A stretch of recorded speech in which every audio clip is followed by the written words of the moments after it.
Hola, hoy vamos a conversar sobre un análisis que recibimos acerca del ciberataque al Banco Hipotecario del Uruguay, el BHU, recuerdan, allá por fines de septiembre de 2025. El material que tenemos acá se mete bastante a fondo en la cronología, la respuesta del banco y sobre todo en ese choque, ¿no?, entre lo que dijo el banco oficialmente y la realidad técnica que se fue descubriendo. Hablamos del grupo Crypto 24 y la filtración de, nada menos que 700 gigabytes de datos. El análisis, la verdad que expone muy bien esa diferencia entre el comunicado inicial del BHU, que lo llamó incidente informático, algo menor. Sí, minimizaron bastante, exacto. Y la gravedad real, que fue un ataque de doble extorsión, o sea, robaron datos y después cifraron todo, amenazando con publicarlo. Esto, claro, generó una crisis de confianza enorme. Arranquemos ya con el primer punto que nos llamó la atención.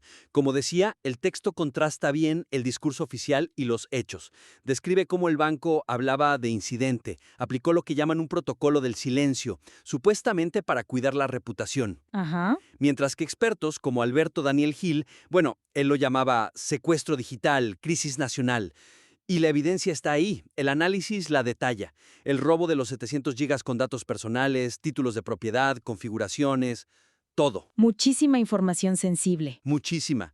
La extorsión de Crypto 24, la muestra de 2 gigas que filtraron primero. Y después, como no pagaron, ¡pum!, los 700 gigas completos afuera. Exacto. Y la cronología es clave. Del robo fue antes de que apagaran los sistemas, no como dijeron para proteger la información. Ya se la habían llevado. Exactamente. Esa secuencia y el contraste inicial están claros en el análisis. Pero acá viene el primer punto a mejorar, creemos. La conexión entre esa narrativa oficial, la que minimizaba todo, y cómo eso destruye la confianza a largo plazo, necesita ser más explícita. Ajá, ¿cómo? O sea, el análisis muestra bien la diferencia, el qué se dijo versus qué pasó. Pero le falta profundizar en el por qué cada mentira o cada minimización específica daña tanto la relación entre la gente y las instituciones, más allá de este caso puntual. Entiendo. No solo mostrar la brecha, sino explicar su efecto corrosivo a futuro. Eso, justamente, nuestra sugerencia es articular de forma mucho más directa cómo esas frases clave, ¿no? Incidente informático o justificar el apagón como protección después del robo, cómo eso impacta negativamente la confianza. Y de manera concreta. Claro. Por ejemplo, se podría explicar cómo el decir problema técnico cuando te robaron datos personales masivamente, eso puede hacer que la gente en el futuro ignore otras alertas de seguridad. Claro, que piensen, seguro exageran otra vez. Exacto, o es otra cortina de humo. Y otro ejemplo, vincular la falta de aviso claro sobre los datos personales comprometidos, que además, como dice el material, va contra la Ley 18331 de protección de datos. Sí, es una obligación legal. Claro, vincular esa omisión no solo al daño de imagen que querían evitar, sino a cómo destruye la credibilidad del Estado como protector de datos. La gente empieza a pensar que el Estado no puede o no quiere cuidar su información más íntima. Es una falla en el pacto básico de confianza. Totalmente. Y fíjate que mientras pasaba eso, la información real, los detalles técnicos, la confirmación de la filtración, circulaba rapidísimo en redes como X, en foros. Sí, me acuerdo. Hills y otros estaban muy activos ahí. Exacto. Y eso muestra cómo la gente buscó la verdad por fuera de los canales oficiales, lo que profundiza más todavía el cinismo hacia la comunicación del gobierno en crisis. Claro, es como si cada intento de controlar el daño en realidad sembrara más desconfianza a futuro. La gente contrastaba en tiempo real lo que decía el banco con los gigas que iban apareciendo online. Tal cual. Y esto nos lleva directo al segundo punto. El análisis identifica bien que las causas del desastre no fueron solo el ataque de Crypto 24. Apunta a problemas que ya existían, vulnerabilidades graves. Menciona, por ejemplo, un 95% de contraseñas débiles. 95%, tipo 12345 o BHU 2020. Una locura. Facilísimo para los atacantes. Claro, y que fueron explotadas por infostealers, estos programas que roban credenciales, como Redline o Luma. Probablemente robaron accesos mucho antes del ataque final. Ajá, prepararon el terreno. Y también señala una arquitectura de TI monolítica, o sea, sin buena segmentación de red. Eso hizo fácil que los atacantes se movieran por todos lados y sacaran esa cantidad enorme de datos. El análisis también habla de deuda cibernética nacional y menciona sanciones anteriores del Banco Central al BHU por temas de seguridad. O sea, había antecedentes. Sí, efectivamente. Esa distinción entre el ataque externo y las fallas internas que lo permitieron está bien marcada. Ahora bien, acá vemos otra oportunidad importante. La cultura institucional de opacidad, de priorizar la imagen sobre la seguridad de la gente, debería presentarse como la causa raíz directa de esas fallas técnicas, no como algo que pasaba al costado, ¿se entiende? Sí, como que una cosa llevó directamente a la otra. Exacto. La mejor acá es conectar más íntimamente esas dos cosas.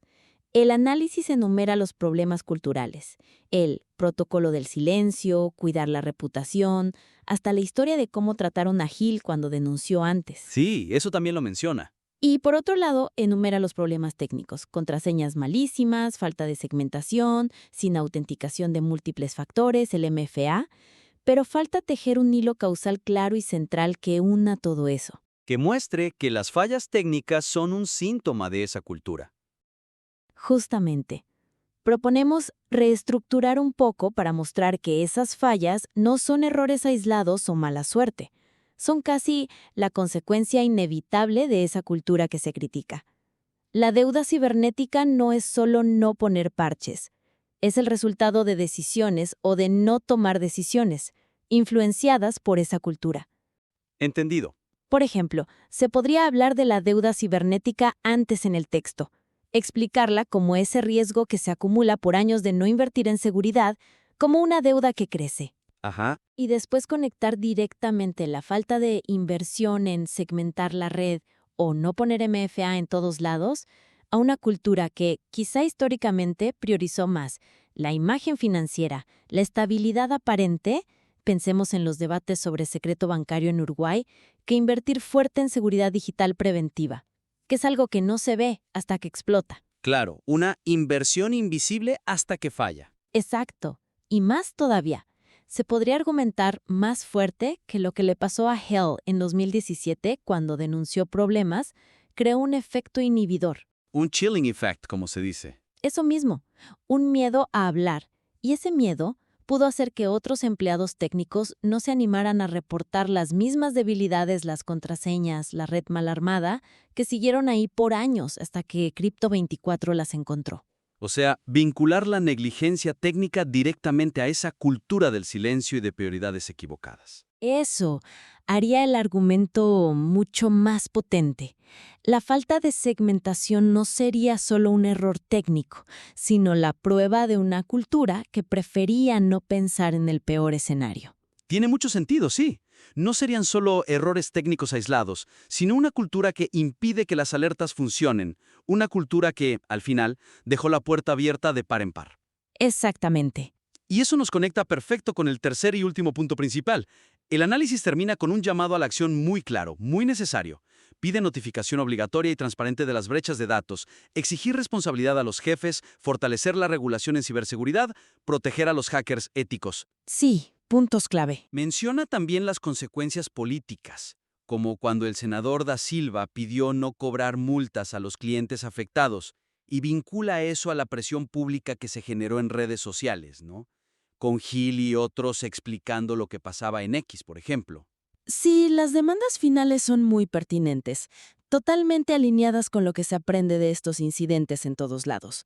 Son conclusiones lógicas del desastre. Sin embargo, Ajá. la transición desde el análisis detallado, técnico, cronológico, hacia esas propuestas de acción podría ser más, digamos, más fluida, más persuasiva si se integra a lo largo del texto en vez de concentrarla casi toda al final. Entiendo. Como que ahora está un poco separado el qué pasó del qué hacer. Excepto, la debilidad es esa separación un poco marcada. Hace que las conclusiones parezcan un poco un apéndice, como una lista de recomendaciones al final, en vez de la consecuencia natural de cada fallo que se analizó. Claro. ¿Y cómo se podría integrar mejor? Bueno, sugerimos integrar las implicaciones y la necesidad de acción de forma más orgánica, mientras se narran los hechos, reforzando siempre ese vínculo, causa, efecto, solución. Ok. Por ejemplo, justo después de describir la confirmación de que se filtraron los 700 gigabytes completos, que es el punto de no retorno para la privacidad de miles de personas ahí mismo, meter la discusión sobre la urgencia de la notificación obligatoria que pide la Ley 18331. Explicar las consecuencias terribles de no hacerlo rápido y con transparencia para la confianza y la seguridad de la gente.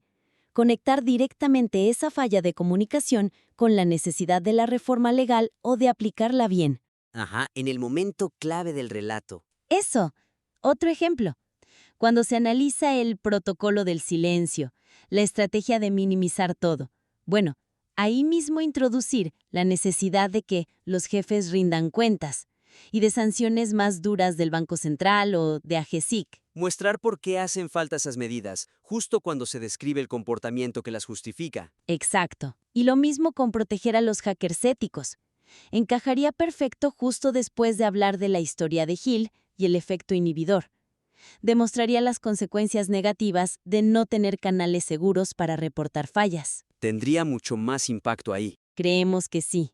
Y también se podría reforzar más el papel que jugaron plataformas como X o Reddit y algunos medios alternativos al llenar el vacío de información que dejó la comunicación oficial y al principio algunos medios tradicionales. Eso subrayaría cómo la gente exige transparencia en tiempo real y cómo esa demanda ciudadana que se ve en esas plataformas es justamente lo que impulsa la necesidad de cambios estructurales hacia más apertura y responsabilidad. Claro. Integrar las soluciones así haría que cada parte del análisis no solo explique el problema, sino que apunte directo a la solución. El mensaje final sería mucho más potente. Exacto, más difícil de ignorar. Entiendo perfecto. Las soluciones no parecerían una lista de deseos al final, sino la consecuencia lógica de cada fallo que se fue mostrando. Le daría más peso al llamado a la acción, sin duda. Se sentiría menos como una opinión y más como una conclusión que se desprende de los hechos. Bueno, para resumir entonces, este análisis del incidente del BHU es un trabajo crítico, valioso, muy detallado.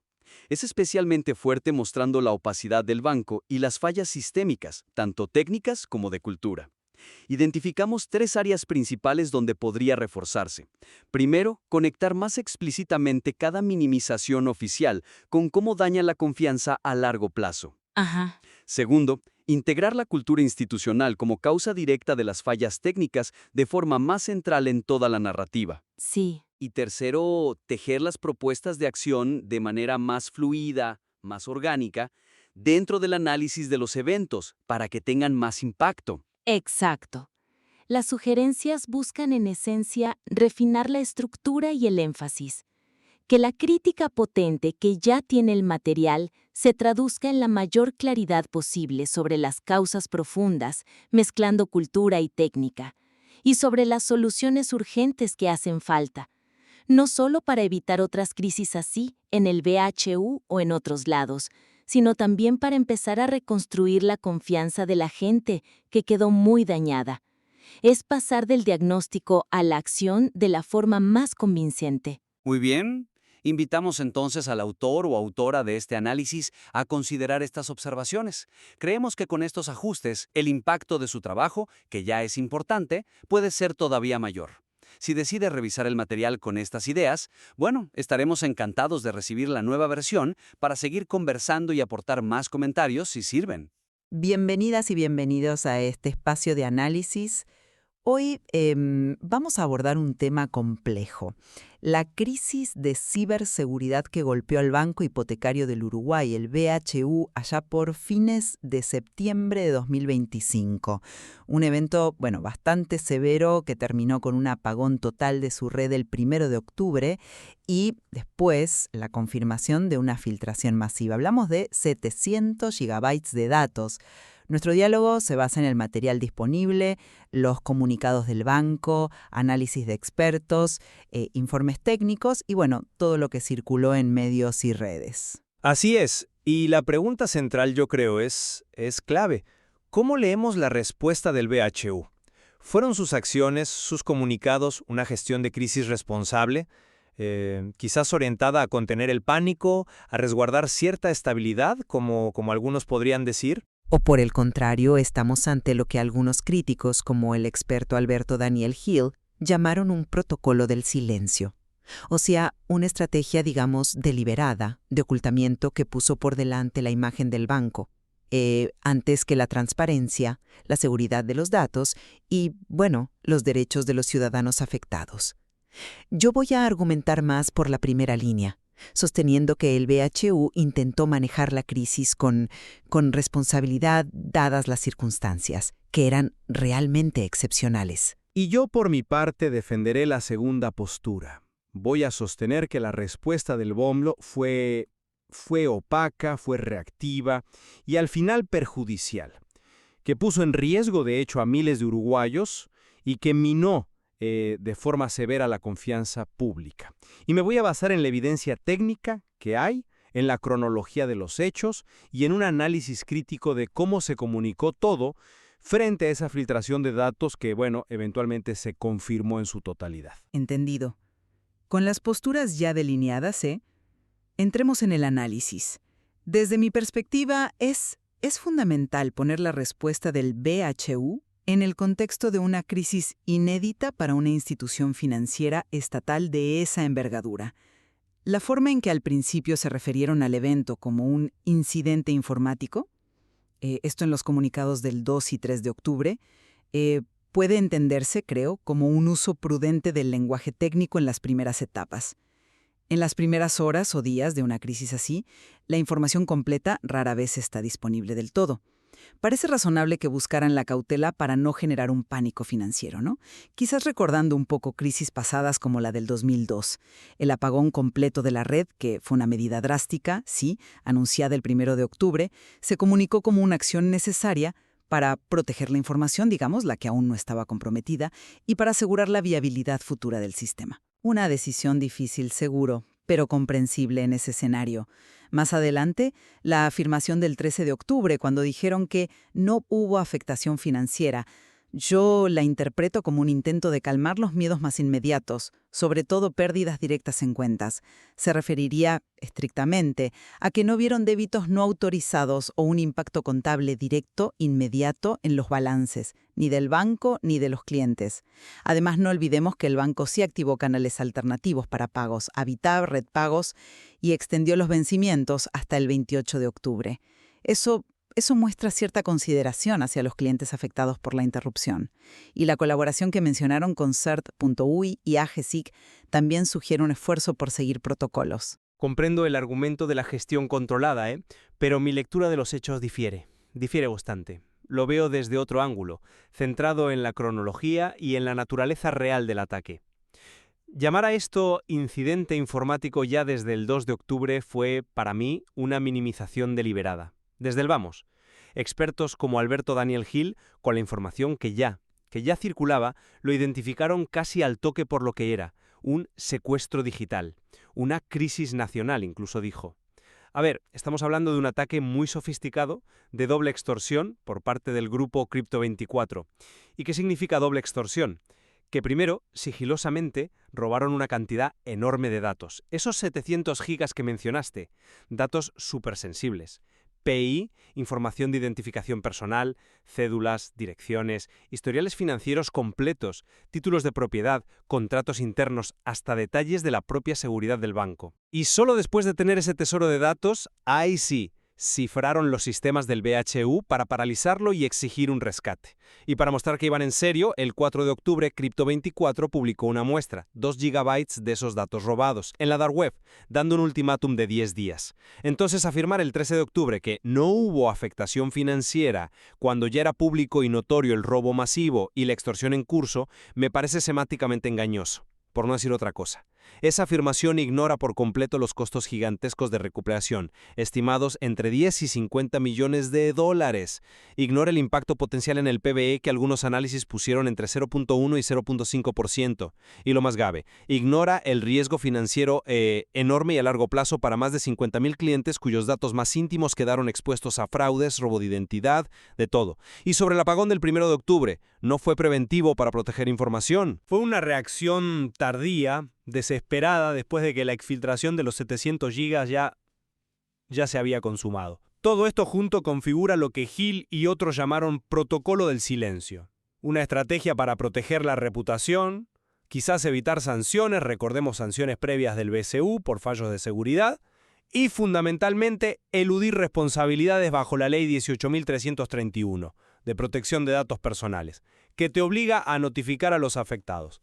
Y la causa raíz, además, no fue solo un ataque sofisticado externo. Fue una negligencia interna, sistémica, evidenciada por ese dato brutal del 95% de contraseñas débiles como 12345, BU 2020, facilitando el trabajo de infostealer como Redline o Luma, y una arquitectura monolítica sin segmentación adecuada. La filtración final completa de los 700 GB, confirmada después por medios como El Observador, fue la demostración palmaria del fracaso total de esa estrategia de opacidad. Permíteme ofrecer una perspectiva diferente sobre el manejo de la terminología. En las etapas tempranas de cualquier incidente de seguridad, usar términos técnicos neutros como incidente informático es una práctica estándar, ¿no?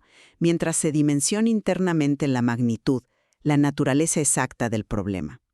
Adoptar de inmediato calificativos más alarmantes como secuestro digital o crisis nacional, que venían de análisis externos, sin tener aún la confirmación interna completa de todos los vectores, las consecuencias, podría haber sido contraproducente, haber exacerbado innecesariamente el pánico público.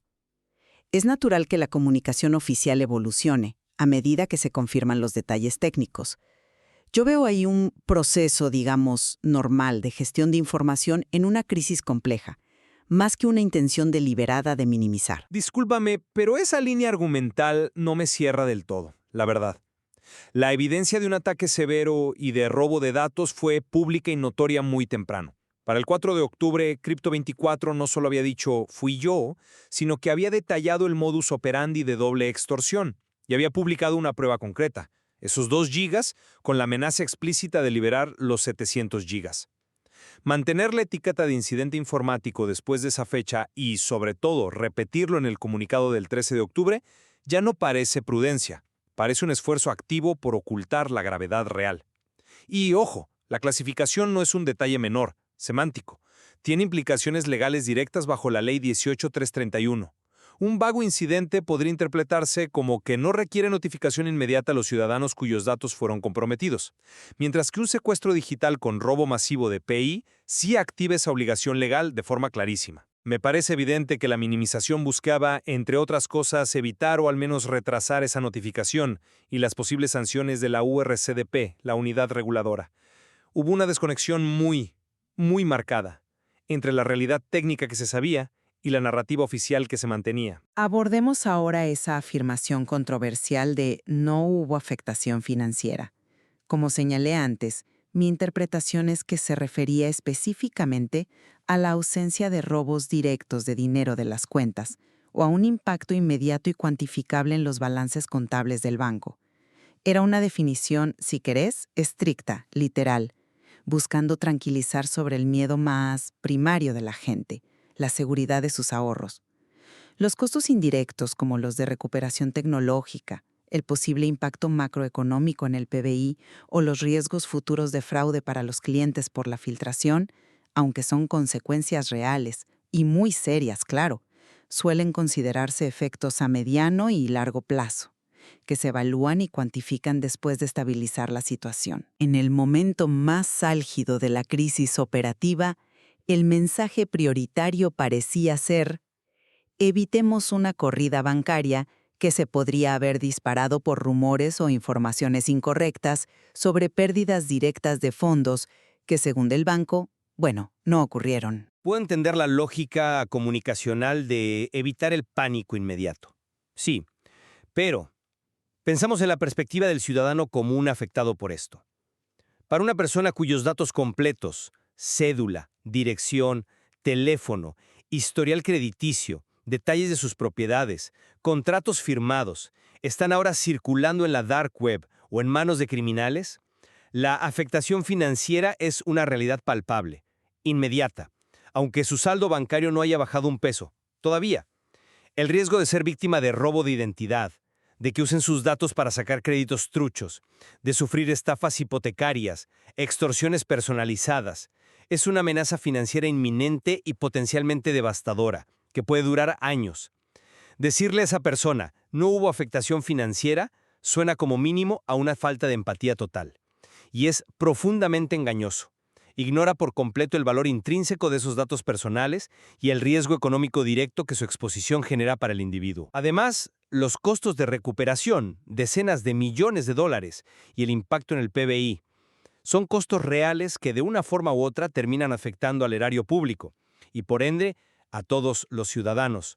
La semántica usada por el BHU funcionó como una cortina de humo, me parece, para disimular la verdadera magnitud del desastre financiero y legal que se venía, tanto para la institución como, y esto es lo más grave, para sus clientes. La confirmación posterior de la filtración total de esos 700 gigas es la prueba más contundente del daño real y de lo inadecuado de esa afirmación inicial. Y eso nos lleva directo al debate sobre el llamado protocolo del silencio versus la necesidad de transparencia, ¿no? Es cierto que toda gestión de crisis implica un control cuidadoso de la información que se da, la comunicación gradual, informando a medida que se tienen certezas, que se implementan soluciones, es una práctica bastante estándar en manejo de crisis complejas. El objetivo suele ser evitar la desinformación, mantener la calma pública hasta donde se pueda y permitir que los equipos técnicos trabajen en la solución sin interferencias. La prioridad absoluta para el BHU en esos días era, lógicamente, restaurar la operatividad de sus sistemas, asegurar la viabilidad a futuro del banco y colaborar estrechamente con las autoridades competentes, CERT.ui, AGESIC, para investigar el ataque, remediar las vulnerabilidades, una comunicación totalmente abierta y en tiempo real sobre cada detalle técnico de un ataque en curso podría haber sido contraproducente. Incluso podría haber alertado a los propios atacantes sobre las contramedidas que se estaban tomando. Se intentó quizás buscar un equilibrio siempre difícil entre informar lo estrictamente necesario y gestionar la crisis de manera controlada para proteger la estabilidad general. Yo lo veo de una manera diferente. No creo que fuera comunicación gradual, controlada. Creo que fue opacidad deliberada, diseñada para ocultar hechos críticos que ya se sabían internamente o eran públicamente evidentes, como la extorsión en curso y, sobre todo, la magnitud alarmante del robo de datos. El silencio mantenido sobre la exfiltración de los 700 gigas de datos sensibles, incluso después de la publicación de la muestra por Crypto24 el 4 de octubre, constituye una violación flagrante del espíritu, si no de la letra, de la Ley 18331. Y más allá de lo legal, representa una ruptura gravísima de la confianza pública. No notificar a los afectados de manera oportuna y clara sobre el robo de sus datos personales les impidió tomar medidas tempranas para protegerse contra posibles fraudes. Este patrón de secretismo, lamentablemente, no parece un hecho aislado. Algunos análisis lo conectan con una cierta cultura histórica de opacidad en el sector financiero uruguayo, donde a veces se priorizó la imagen de solidez, de estabilidad del sistema, por encima de los derechos individuales a la información y la protección de datos. Un ejemplo claro del impacto real de este silencio fue la intervención pública del senador Sebastián da Silva, por allá por el 13 de octubre, pidiendo explícitamente que no se cobraran multas ni recargos a los clientes que no podían pagar sus cuotas por la caída total de los sistemas del BHU. Esa intervención, según trascendió en algunos medios alternativos y redes sociales, fue en parte una respuesta a la presión pública generada por análisis críticos como los de Hill en plataformas como X, que estaban llenando el vacío informativo dejado por el banco. La filtración final y completa de los 700 gigas no fue solo la culminación de un fallo de seguridad, fue el colapso estrepitoso de esa estrategia basada en el silencio. Demostró de forma irrefutable que ocultar la verdad no protege a nadie a largo plazo. Solo retrasa y a menudo agrava las consecuencias. Consideremos, para ir cerrando ya el debate, el punto sobre las causas raíz y la responsabilidad. No cabe duda de que existieran vulnerabilidades serias, como el problema extendido de las contraseñas débiles.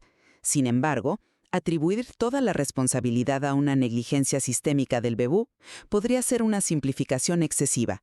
No hay que olvidar que el ataque fue perpetrado por Crypto24, un grupo cibercriminal descrito como sofisticado, con recursos. La ciberseguridad es, en muchos aspectos, una responsabilidad compartida. Si bien el porcentaje del 95% de contraseñas débiles entre las credenciales expuestas es alarmante y señala un fallo institucional en políticas de seguridad, en concientización, también refleja en parte las prácticas de los propios usuarios. En la respuesta inmediata postincidente, es comprensible que el foco institucional estuviera puesto en contener la amenaza, erradicar el malware y restaurar los servicios esenciales para los clientes. Esa es la tarea prioritaria tras un golpe así. No me convence mucho esa línea de razonamiento, porque la escala del problema aquí invalida la excusa de la responsabilidad compartida como atenuante principal. Cuando el 95% de un conjunto analizado de más de 1.300 credenciales expuestas resultan ser débiles o ridículamente inseguras, hablamos de 23456, contraseña, BU 2020, y esto se combina con una arquitectura de red que los informes técnicos describen como monolítica, o sea, sin la segmentación adecuada que impida o dificulte el movimiento lateral de un atacante, una vez dentro, lo cual quedó en evidencia por la necesidad de apagar toda la red y por la capacidad que tuvieron para exfiltrar 700 gigabytes de distintas áreas, entonces sí estamos hablando de una negligencia grave y sistémica por parte de la institución. Es lo que Alberto Daniel Gil llamó gráficamente parte de una deuda cibernética nacional. Esta situación se agrava si consideramos, como se informó, que existían sanciones previas del BCU por incumplimientos en normativas de seguridad informática que, aparentemente, no fueron atendidas con la debida diligencia por el BHU. El ataque de Crypto24 fue sofisticado, sí, nadie lo niega, pero encontró un entorno donde las defensas básicas eran porosas, y las puertas estaban, en muchos casos, abiertas de par en par. Por lo tanto, la responsabilidad principal recae, a mi entender, en la falta de inversión suficiente y sostenida en ciberseguridad, en la ausencia de controles adecuados y, quizás más profundamente, en una cultura organizacional que no priorizó la seguridad proactiva. La rendición de cuentas por parte del liderazgo del BHU en ese momento es, por lo tanto, indispensable para reconstruir la confianza. A modo de cierre y resumiendo mi postura, el Banco Hipotecario del Uruguay se vio enfrentado a una crisis de ciberseguridad de una magnitud sin precedentes para la institución. Su respuesta, en mi lectura, intentó equilibrar la necesidad imperiosa de restaurar la operatividad y proteger la estabilidad financiera general del país, con los enormes desafíos que implica comunicar en medio de un ataque activo y con información parcial. Se tomaron medidas concretas para mitigar el impacto directo en los clientes, como los canales alternativos, la extensión de plazos, y se buscó la colaboración de los organismos técnicos estatales. Sin duda alguna, este incidente deja lecciones críticas sobre la imperiosa necesidad de fortalecer aún más las capacidades de ciberseguridad y mejorar las estrategias de comunicación de crisis en el futuro. Mi resumen final. Difiere. Considero que la respuesta del BHU estuvo marcada por una opacidad calculada y, en muchos aspectos, engañosa, que a fin de cuentas representó un grave fallo hacia los ciudadanos uruguayos. Se priorizó la protección de la reputación institucional y posiblemente el intento de eludir responsabilidades legales y regulatorias por encima de la obligación fundamental de proteger los datos personales de sus clientes y de informarles con transparencia sobre los riesgos reales a los que estaban expuestos. La filtración completa y confirmada de los 700 gigabytes de datos sensibles es la prueba, irrefutable del fracaso de esa estrategia. La confianza pública en la institución quedó severamente dañada, y su reconstrucción requerirá no solo inversiones tecnológicas, sino sobre todo un compromiso radical con la transparencia, la asunción de responsabilidades y una reforma profunda de la cultura organizacional en materia de seguridad y comunicación con la ciudadanía. Queda claro que el incidente del BHU es un caso de estudio complejo con implicaciones que van mucho más allá de lo tecnológico. Las narrativas contrapuestas que hemos discutido, la oficial, intentando gestionar y controlar la crisis, y la que emergió desde expertos, medios alternativos, redes sociales, demandando transparencia y exponiendo fallos, reflejan tensiones fundamentales propias de nuestra era digital, especialmente cuando afectan a instituciones públicas clave. Sin duda alguna, analizar estas distintas perspectivas que surgen directamente del material que documenta el evento es crucial para intentar comprender la totalidad del incidente y sus vastas consecuencias. Más allá de asignar culpas en cada punto específico del debate, la lección más importante y urgente que nos deja este caso es la necesidad crítica de fortalecer de manera significativa la ciberseguridad de la infraestructura nacional uruguaya y paralelamente fomentar una cultura genuina de transparencia y rendición de cuentas en todas las instituciones públicas. Hay mucho más que desentrañar y aprender de lo ocurrido en el BHU. Hoy vamos a meternos de lleno en un caso que sacudió las bases digitales de Uruguay, el ciberataque al banco hipotecario, el BHU. Un caso resonante, sin duda. Tenemos de todo sobre la mesa, ¿eh? Análisis forenses, informes de expertos, lo que dijo la prensa y, bueno, mucho ruido en redes sociales también. Sí, es que arrancó de una manera y terminó siendo otra cosa muy distinta. Exacto. Todo empezó con un comunicado muy medido, ¿no? Hablaban de un incidente informático. Pero la realidad es que terminó con la filtración confirmada de 700 gigabytes de datos. 700 gigas, una barbaridad, y por un grupo conocido, Crypto24. Ya no era una amenaza, era, la catástrofe consumada. Tal cual. Una crisis hecha y derecha. Y pensemos que el BHU no es cualquier entidad, es un banco estatal clave en Uruguay. Fundamental. Por eso, a fines de septiembre de 2025, cuando salió la comunicación oficial minimizando todo, hablando de un incidente que los obligó a apagar sistemas, hizo ruido. Claro, porque la evidencia técnica que apareció después y lo que dijeron los propios atacantes pintaba algo mucho, mucho más grave. Totalmente diferente.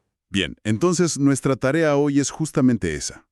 Reconstruir qué pasó, cuándo pasó, pero sobre todo poner cara a cara la versión oficial con la realidad técnica que fue surgiendo. Exacto. Nos vamos a basar en esos análisis forenses, en lo que dijeron expertos como Alberto Daniel Gil, en lo que hicieron los atacantes, y en todo el debate que se armó. Queremos entender qué pasó de verdad y por qué esto sigue siendo relevante. Perfecto. Empecemos por el principio, por esa fase silenciosa, fines de septiembre de 2025. Antes del apagón. Dale. ¿Qué pasaba ahí? Mientras el banco funcionaba normal para afuera, para el público, Crypto24 ya estaba adentro, metido en la red. ¿Y ya estaban operando? Sí, la parte forense indica que estaban a full sacando datos. Esos famosos 700 gigabytes. De forma sigilosa, claro. 700 gigas. Para tener una idea, ¿eso cuánto es?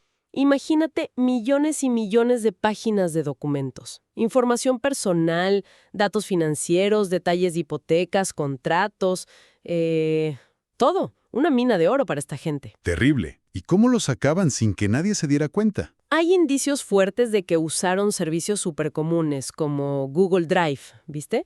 Para camuflar el tráfico, que pareciera normal, digamos. Claro, como si fueran empleados subiendo archivos. Millones de páginas saliendo sin que sonara ninguna alarma, hasta la noche del 30 de septiembre. Ahí cambió algo. Esa noche, según lo que dijo el BHU oficialmente, detectaron actividad anómala. Y ahí tomaron la decisión de apagar la red. Como medida preventiva, dijeron, para proteger la información. Usaron el término incidente informático. Exacto. Esa fue la narrativa oficial.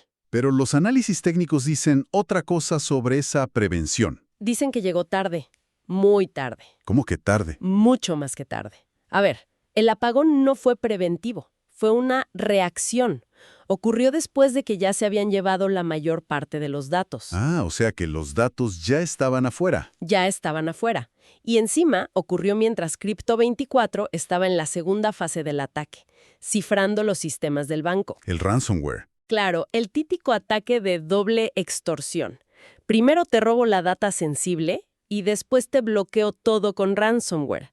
Así te piden rescate por dos cosas, por no filtrar lo que te robaron y por darte la llave para que recuperes tus sistemas. Entonces, ese apagón, no protegió los datos. Para nada. Ya estaban comprometidos. Ya los tenían los atacantes. Fue una medida desesperada. Quizás para frenar el cifrado, pero no para proteger la información que ya se habían llevado. Entendido. Entonces, 1 de octubre, BHU totalmente offline.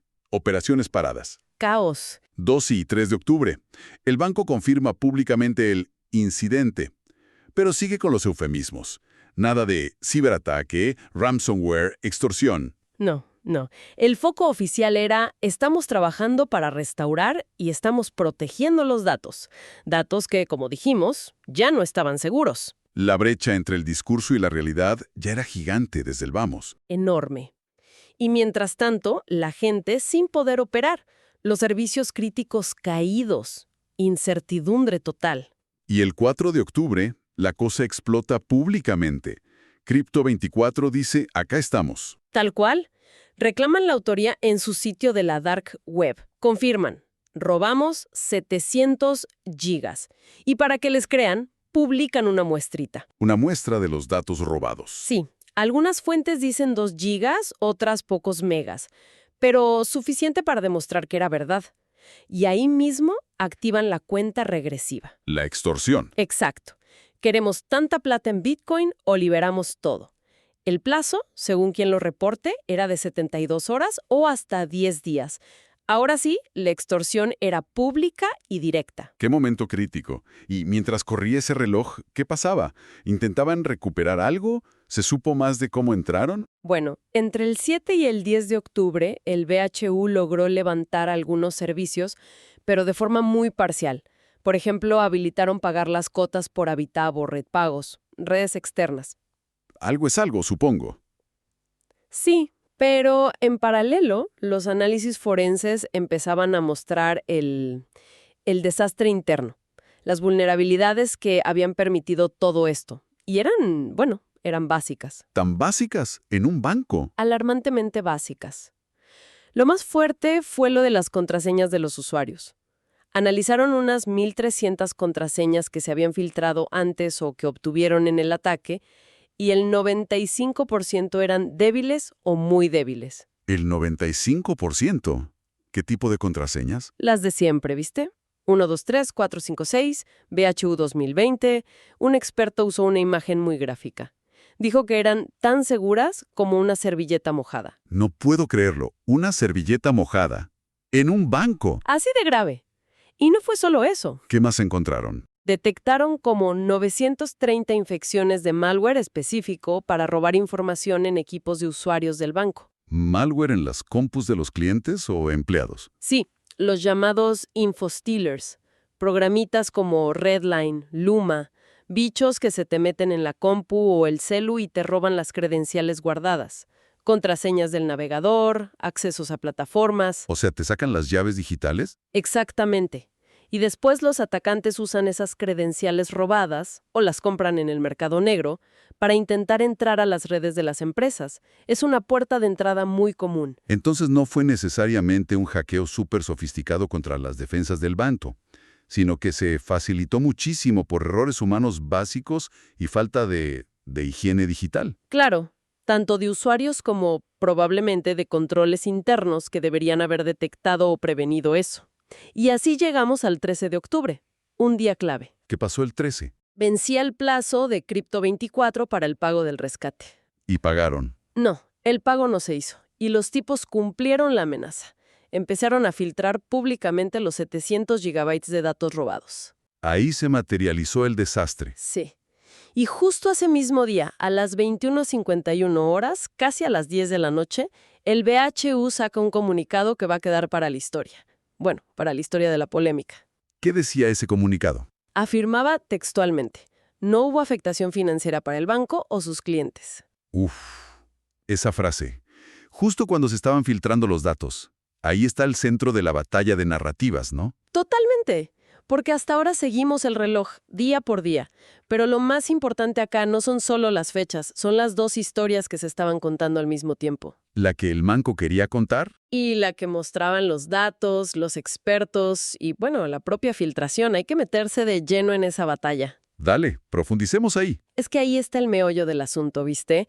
Una desconexión brutal entre la comunicación oficial, pensada para controlar daños de imagen, y la realidad técnica, cruda, con todas sus consecuencias.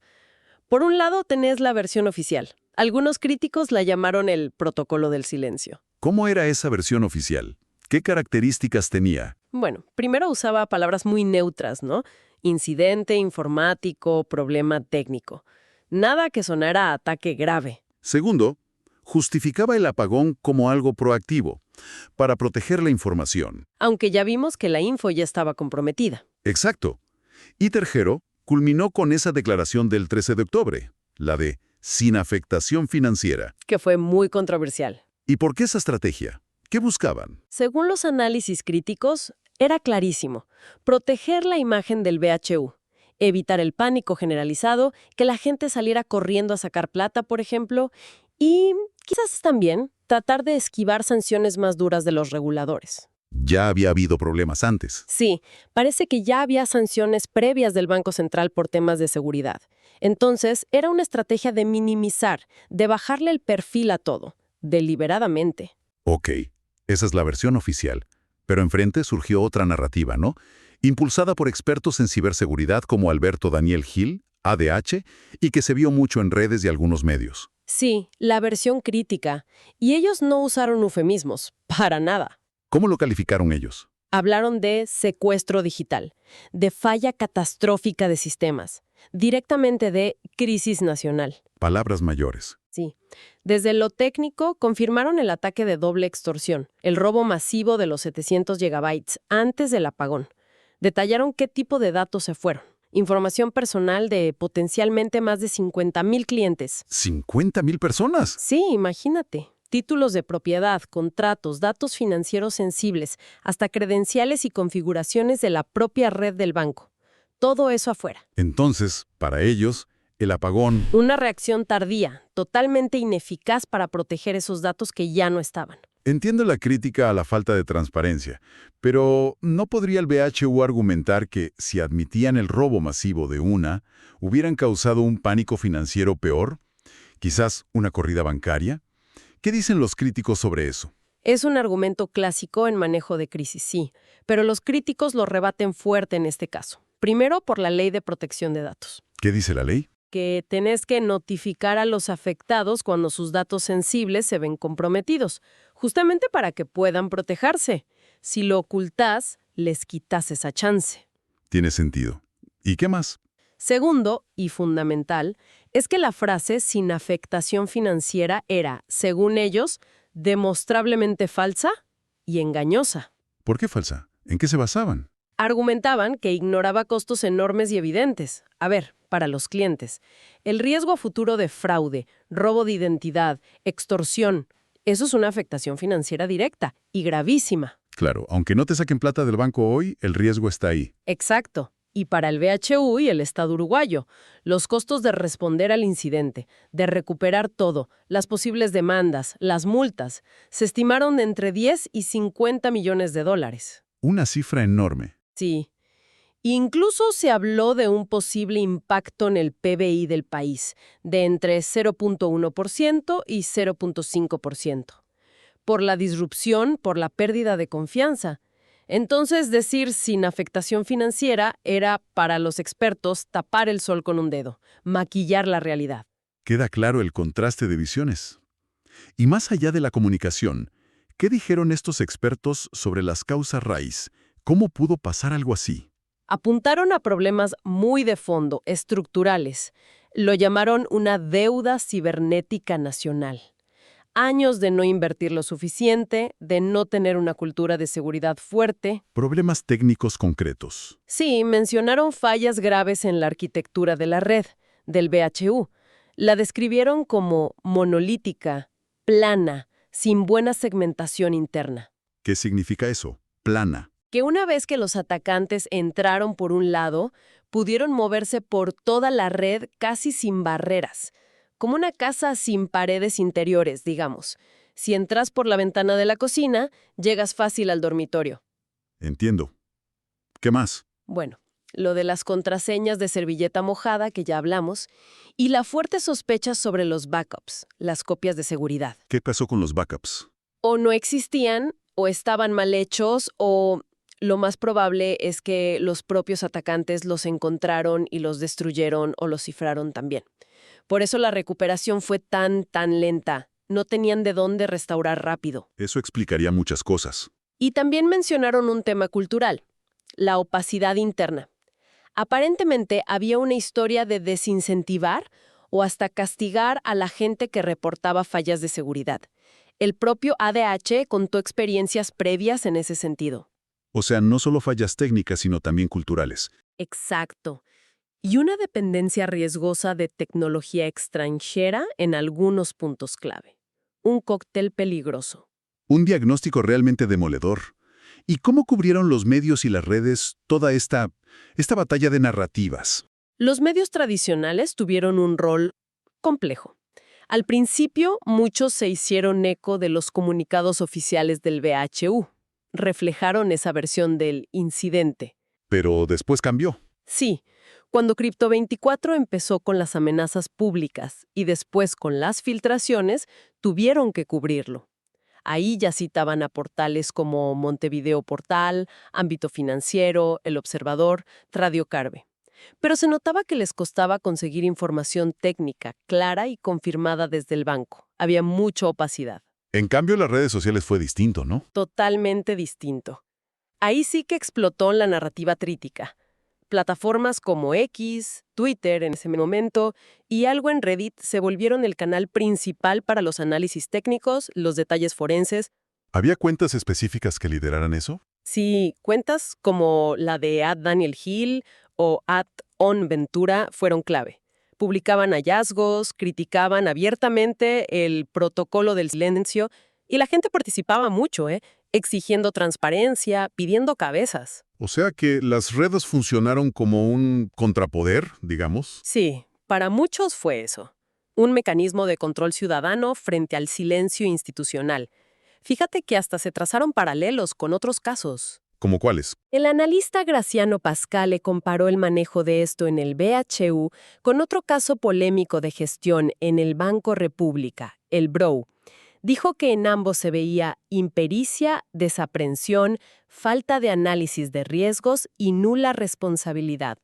O sea, el tema trascendió lo técnico, se volvió un símbolo de problemas de gestión pública más amplios. Llegamos entonces a las consecuencias más palpables, una vez que Crypto24 soltó los datos. ¿Qué pasó? ¿Cuáles fueron los impactos directos? Bueno, primero, lo más obvio y brutal. La filtración se consumó. Los 700 gigabytes quedaron ahí, en la dark web, disponibles. Para los expertos, eso fue la quiebra absoluta de la confianza pública. Imagino la angustia de la gente, saber que tus datos más íntimos andan por ahí. Terrible. Decenas de miles de personas potencialmente afectadas.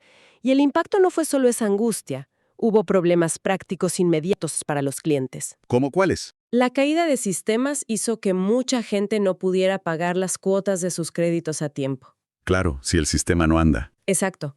Y eso generó mucha preocupación.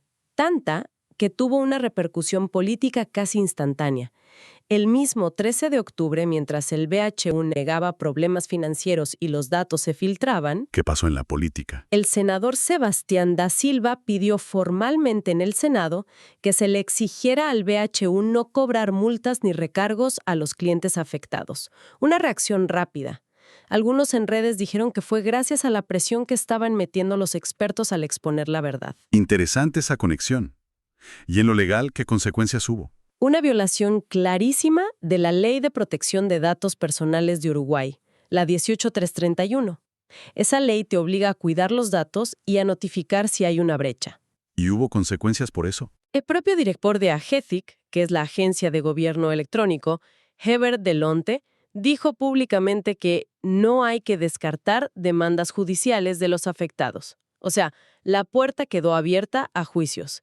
Y eso, sumado a las sanciones que ya tenía el BHU, bueno, dejaba al banco en una situación legal muy complicada. ¿Y la reputación? Por el piso. Destrozada, no solo la del BHU, sino la imagen general de las capacidades digitales del Estado uruguayo. La gente empezó a cuestionar todo.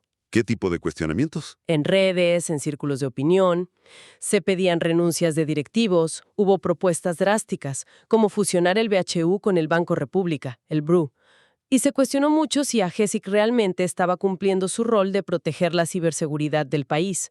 La credibilidad quedó muy golpeada. Un panorama desolador, la verdad.